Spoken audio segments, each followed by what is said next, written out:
Yes, ni Fundi Martin. Habari ya asubuhi.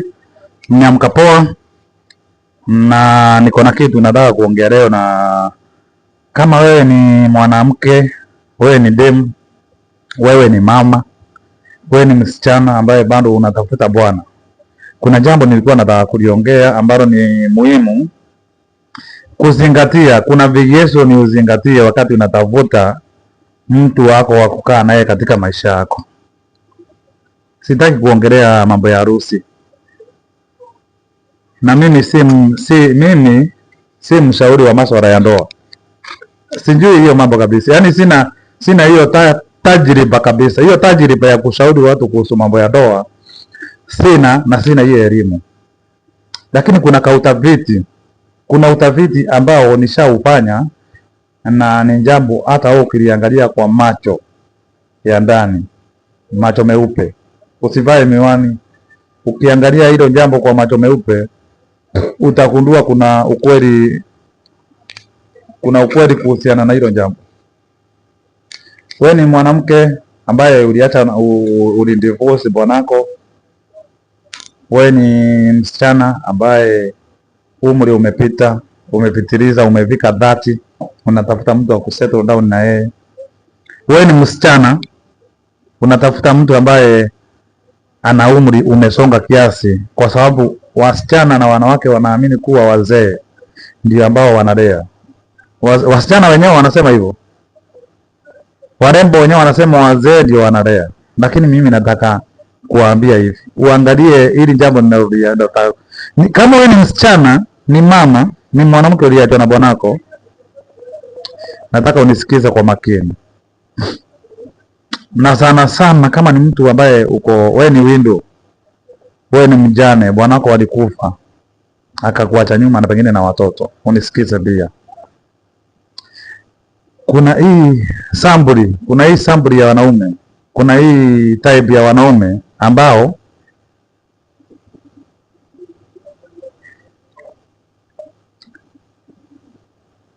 wana umri wao, utakuta mtu yuko 35 kwenda 40, hata iwe ni zaidi, tuseme tu kutoka 35 kwenda 40. Nataka uangalie hili jambo, nataka kuliongea kwa macho ya kibinadamu, na yaani ukiwa kabisa nafsi yako itulie na ijaribu kufikiria nataka kusema nini. Ujaribu kunielewa, usinisikize wala kuniangalia hizi ndevu zangu. Sikiza maneno nataka kuyaongea saa hii. Mwanamume ambaye amefikisha miaka 35 kuelekea 40, anajiweza, ana kazi, sawa, ana kazi inalipa vizuri, ama ana kipato, ana biashara, anajiweza, ana uwezo wa kuwa na familia na akaitunza, na amefika 35 kuelekea mpaka 40, 45 huko. Huyu mtu hajawahi kuingia kwa ndoa, hajawahi kuoa kabisa, sawa. Siongei kuhusu wale wenye walivelewa na wake zao, sawa, ama yule alikuwa kwenye ndoa na mwanamke wakasumbuana, akakosa maana ya ndoa na ana raha tena kuingia kwenye mahusiano. Hasha.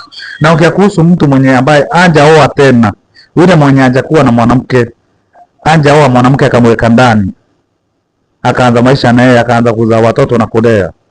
Na ukia kuhusu watu kama hawa, wale unaona mtu amefikisha 35 years kuelekea 40, na ukimwangalia vile anavyoishi, ni mtu anang'ara sana, mafuta anajipaka, ile inaitwa anajipaka ni fair, ama yale mafuta ya mbei. Ukimkaribia marashi ananukia vizuri, viatu mashallah zimepigwa rangi, nywele anakata vizuri na kuvutia, ana umbo la kuvutia muonekano wake. Yule mtu ana uwezo wa kuoa, ana uwezo wa kuwa na bibi na watoto, ana kibarua, lakini haoi, na ana changamoto, ana shida ya mwili. Sasa umepata mtu kama yule mwanamke ambaye unatafuta bwana, umepata mwanaume sambuli hii, mwanamume type hii type ninayokuambia, usindanganyike kuolewa na yule mtu. Usijaribu kujidanganya kabisa. Mtu mwenye ana uwezo, ana kazi, ana mahali anakaa, pengine ana nyumba, ana kibarua kizuri, na amefika 35 years, ana shida ya mwili, yeye ni pale tu, mbaa sherehe na madem nini nini hapa na pale, halafu anakwambia atakuoa.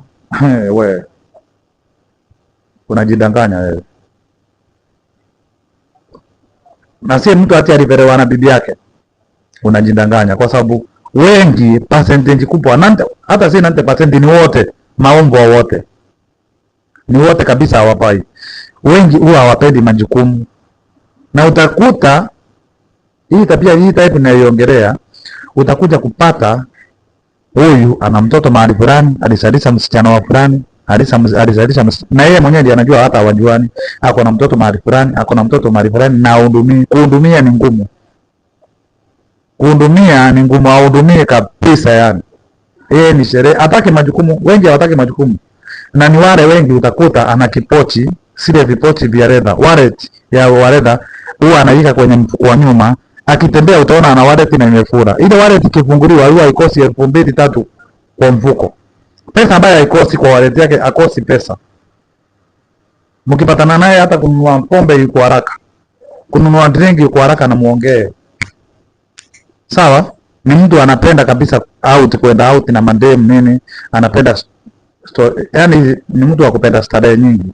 Ukiingia kwa nyumba yake imepangwa vizuri, kama ni gesi ako na kameko kaka gesi kandogo, kama kuna gesi kubwa, na amepanga kwa nyumba kwa utaratibu, na ako 35 kwenda 40 years.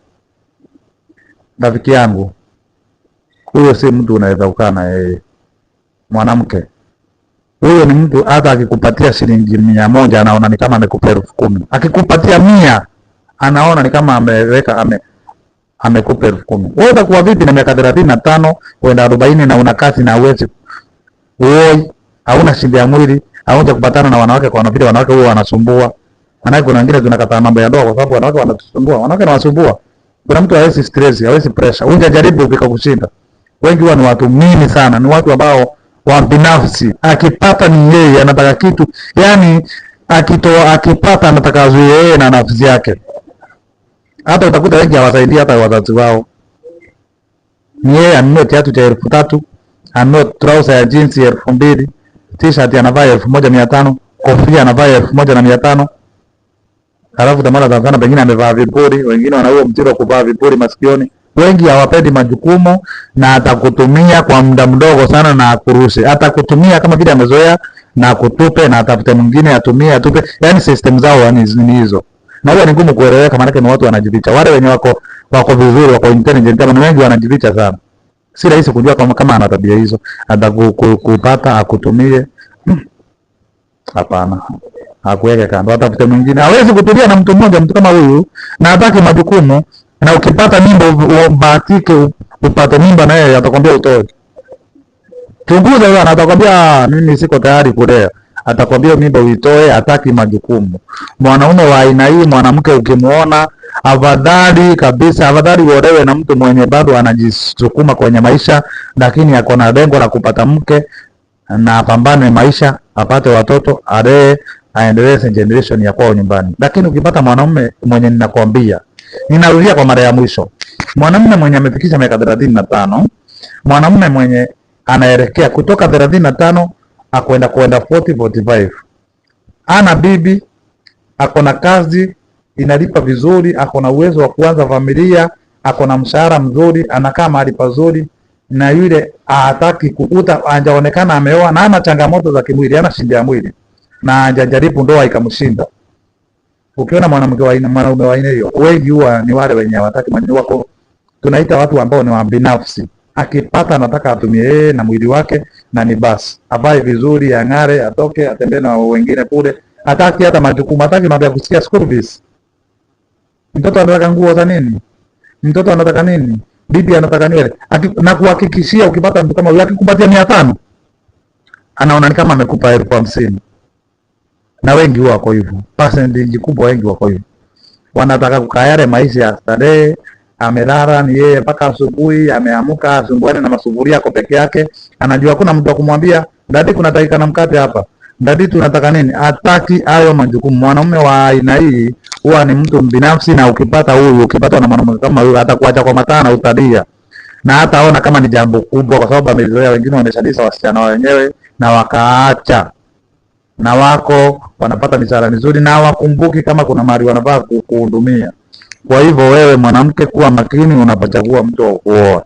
Tafuta mtu ambaye ni wa rika lako ama mtu mkubwa kidogo kushida, muanze maisha muishi vizuri, mwenye kabisa umuone kuwa na experience. Manake mwanamume akifikia miaka 35 na mwili wake bado uko vizuri, ashapita pita sana. Kwa hivyo hauna jipya la kumwambia wewe, hauna jipya la kumwambia, ni yeye apite, atakutafuta wakati yako na hamu na wewe. Na wewe kama wewe ni mwanamume wa aina hii, wewe ni ng'ombe sana, ufai hata kwa jamii. Ni Fundi Martin kutoka maeneo ya Stage Mpya. Muwe na siku njema. Thank you very much for watching.